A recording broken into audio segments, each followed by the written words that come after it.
What's up, family? Jared the Bossman here. You're tuned into the Bossman Show on AM 1010, AM 1430, 1055 The King. Let the King out at 105theking.com and the Bossman Show at bossmanshow.com. Hit me up on Instagram, The Bossman Show, Twitter at Bossman Show, and Facebook, Bossman Show. It's the Bossman on your radio. Listen to the Bossman Show with your host, JR, Saturdays at 9 a.m. right here on AM 1010, The King. What's up, good people? BetOnline is your number one source for all your betting needs. The latest odds, lines, and matchup reports for baseball, boxing, golf, and more. BetOnline continues to be the fastest and easiest way to place your wagers, including live betting and your favorite casino and card games available to play right from your phone. Head to the website or use your mobile device to sign up today and get in on the action. Remember to use your promo code BELIEVE, BLEAV, for your 50% welcome bonus on your first deposit.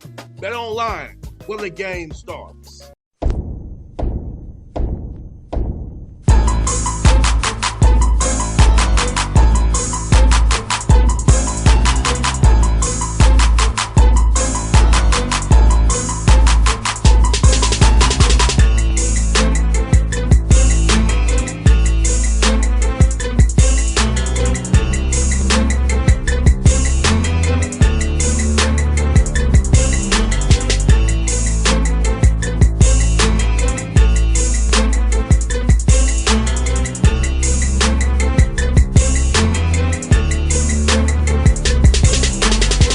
Folks, we're here with Nathan Davis here, New Hampshire Wildcats head coach out of the America, East Durham, New Hampshire. Coach, how you doing up there in New Hampshire, man? How's the weather up there, man, so far?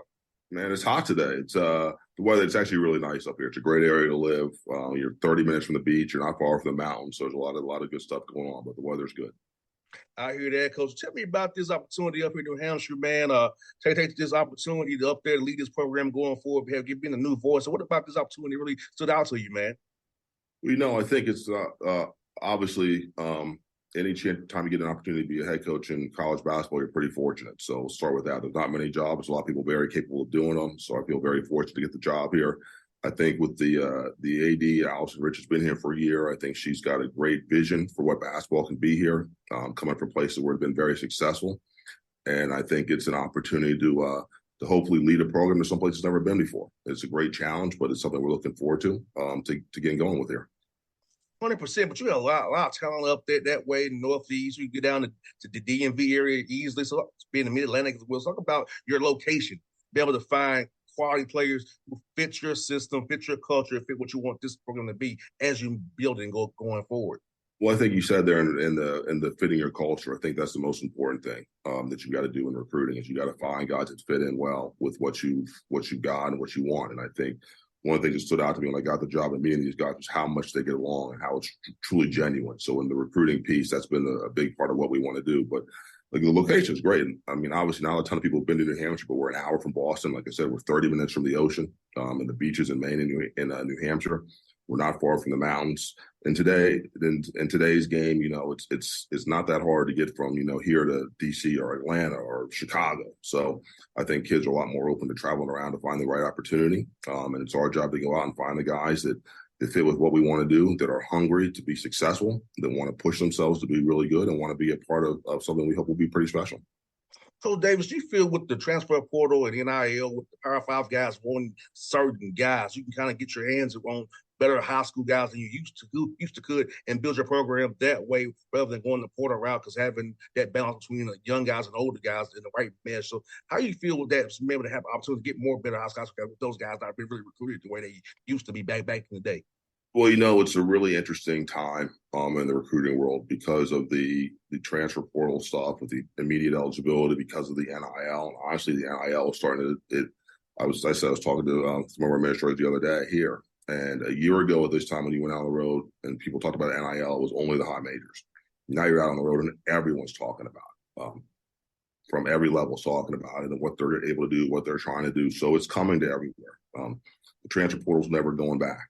I think in a year or so when the fifth years are up, it might change a little bit, but there's still, going to be 12, 1,300 kids in that every year. So finding the balance between guys that you can bring in for a couple years or a grad student year, one of the guys that you're going to hopefully be able to keep for 4 years. But that's the other side that's hard. If you get a really good player at our level, there's a good chance someone's going to try to take him up another level. So it's a new world we live in, and it's a challenge to everybody. I think we're all still trying to figure it out a little bit, and we'll see what happens as we move forward. For a young man, this is my thoughts, Coach Davis. For a young man, like if you're at a school like New Hampshire and you're playing well, you get a tap on the shoulder from a group of five or a power five, you'd like to come off the bench probably. And it's like, and if you want to play professionally, cost yourself money, whether it be in the NBA, the G League, or over in Europe or in Asia. If you're not playing and showcasing your talents, you're not going to get that contract you want. So sitting on the bench playing limited minutes because you're that has a name on front of a jersey, it might not help your career-wise on the back end. Yeah, that's certainly a valid point. It may not.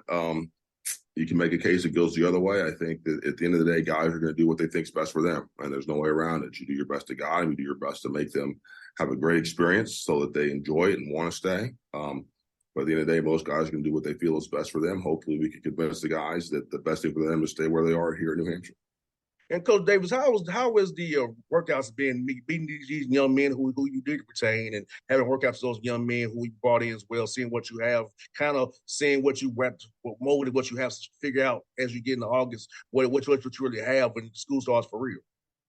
It's been great. We've been I got here in the early April, so I had about 3.5 weeks with them before I left to get to work out and get to know them some. We've been back here now. We're in our fourth week back here now for the summer, 4 out of 6 that we're doing. I've been really happy with the way they've worked. They are very eager to learn. They're working hard. They're putting in the work. And like I said, they really get along. So I'm excited for what the season could bring. Now, Coach Davis, how much you've been a new head coach here, how much do you install new stuff versus working on their individual games? Or is it kind of a mesh of both? It's a little bit of all. I look at the summer period with the 6 weeks we're here, we're just trying to lay the foundation. Foundation of who we're going to be, what we need to do to be successful, how we're going to play, how we're going to emphasize your skills, what type of mentality we have to have, and obviously building relationships so that we all feel confident and have trust in each other moving forward. But really, I think this time of year is about laying that foundation. You got to work on skills. You got to work on it, especially when it's your first year of installing some of what you're going to do so they get a feel for how you're going to play, because it's obviously going to be a little different. 100%. And being in America East now, how much have you kind of looked at the league from afar, being used especially Bucknell for a while there? So how have you looked at this league as you look those synergy, kind of see what you got to deal with going forward here, man? Well, obviously, having played against a number of these schools, I was familiar with the league, not into the weeds and in depth about every guy on every team, but you're familiar with the league. Obviously, Vermont and John Becker's had it going. I think until someone beats them, you got to assume that they're the best team in the league. UMass Lowell's got a good program. Some other young coaches coming up in the league have done very well for themselves. So I think like every league, it's going to be a big challenge that hopefully we're up for. And how is scheduling going? I know that's probably your hardest thing besides recruiting. And you'll be a new head coach. I'm pretty sure you get a lot of phone calls out that bitch trying to put the schedule together, man. Yeah, fortunately, it was close to being done when we got here. We just had to get 2 more games, but we got that all set. I think we released it the other day. So it'll be challenging. I think when you're dealing with scheduling at our level, I think the big thing is we're in a one-bid league, and you want to make sure that the best team you play in your league is not necessarily the best team you're going to play. We want to take the non-conference and certainly figure out, learn about ourselves so we can be playing our best when we get in the league play, especially down the stretch. So we want to play people who are going to push us. We obviously want to win every game, but we want to be able to find out about ourselves as well so we can work on our weaknesses. 100%, Coach. And do you feel like this for your roster, with it being so young and being tough, how do you keep them together? Because I know being in a school in OBC, where I went to school at, we played a bunch of bye games. The record did not look so good, but you had to understand what this is. So how do you keep a young man's mindset when you're non-conference schedule and the record's not what you want it to be because you're playing bye games and people who are in different conferences than you? So how do you keep them understanding the bigger picture here? Well, I think the big thing is obviously you have some games that you're playing for guarantees. They're going to be challenging to win, but you're certainly going to have a chance. There's going to be other games that you look at. Most of them you're going to look at and say, oh, those are 50-50 games, and you could win or you could lose. You got to win some of those. So there's no way to feel good about yourself if you lose every game. So you got to go in. You got to hopefully find a way to win some games and compete at a high level. But the big thing is, I think it goes back a lot to the one bid league and the way our league is set up with the highest seed in the tournament, getting to host games. Is you got to look at every game as the most important game of the year. It doesn't matter whether we're playing Syracuse on November 6th or the Little Sisters of the Poor on December 23rd. It doesn't matter who you're playing. That game's going to be the most important game of the year. What you did before doesn't matter. What you're doing next doesn't matter. The only thing you control is that day.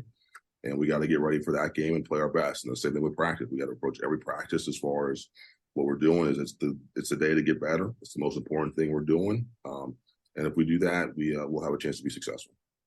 So, Dave, let me ask you this, man. I know coaches now, but my dad's a coach too, man. I was watching on Father's Day how all his guys hit him up, and he always gets his players hit to give them play stuff, skill their weddings, stuff like that for you. So, I want to ask you, Coach Davis, when did you think you want to get into coaching? Kind of, what's your why for being a coach, man? Obviously, you love the game. You love the competition. You get to build great relationships with guys over the years. You're my best friends in the world or guys I've either coached with or played with over the years.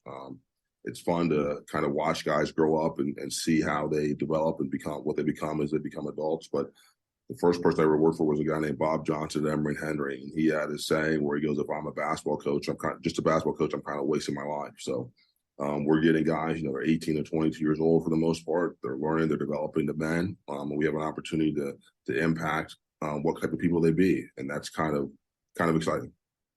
100%, Coach. And I feel like I know that my dad's a coach as well, but I think coaches I played for are still guys I look like you said, look to this day, who I get all that counsel from and advice from. Like you said, you get us right, you can actually mold us and help us become better men. I'm almost 40 years old now, but it's like, things that Coach told me then, it's like, it makes sense now at almost 40. But at 20 years old, I was like, really? But now it all makes sense to me now, almost being 40.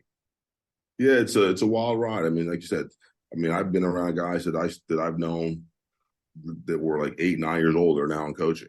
Been coming to camps and things like that. So it's fun. It's interesting to watch them grow up, see how they change, and see the type of people they become. And Coach, I got 2 more for you, man. How was the food up there, man? What kind of food spots up there you really enjoyed since you've been up there in Durham, man, to really get you and your staff going, man? The food is outstanding. Like I said, we're right by the coast. I'm a big seafood guy, so you got lobster rolls, clam chowder, crab cakes, you name it, it's up here. And you can never go wrong with a good steak either. So very, very happy with the food selections here in this area. Last one for you. Talk about your staff, Coach Davis. As you know, being a new hire, man, it's also good to have the right people around you who are loyal to your vision, loyal to the program. So about the staff you hired, man, and how they're going to help you and your players be better this season and going beyond. I think I was very fortunate that we were able to hire a great staff. I've been around a long time. Unfortunately, you kind of look back and you're like, now you're kind of getting older. So you're one of the older guys that you're looking at 30 years ago when you got started. So a different perspective, but I'm really excited by the staff. I think they've been great so far. Started by hiring Jimmy Allen, who was the head coach at West Point, who I've known. We worked together in Navy. We played against each other in college. He's an outstanding coach, has done it at a high level and been very successful for a long time. Hired Tyler Wilson, who came from Manhattan, was a great player there, and then went to coaching for Coach Masiello there. And Luis Guzman, who was actually John Chaney's last recruit at Temple, ended up playing 4 years for Coach Dunphy. Played some professionally and has been in a number of spots since then. So I think it's a diverse group, lots of different strengths. But the things I think that stand out, they're very good teachers. They build good relationships. They work hard in recruiting, and they're willing to do all the little jobs that no one wants to do, and they do want a smile on their face.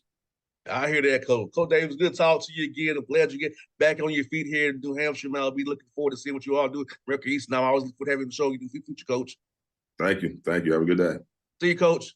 All right. What's up, good people? BetOnline is your #1 source for all your betting needs. The latest odds, lines, and matchup reports for baseball, boxing, golf, and more. BetOnline continues to be the fastest and easiest way to place your wagers, including live betting and your favorite casino and card games available to play right from your phone. Head to the website or use your mobile device to sign up today and get in on the action. Remember to use your promo code BELIEVE, BLEAV. for your 50% welcome bonus on your first deposit. Bet online when the game starts. What's up, family? Jared the Bossman here. You're tuned into the Bossman Show on AM 1010, AM 1430, 1055 The King.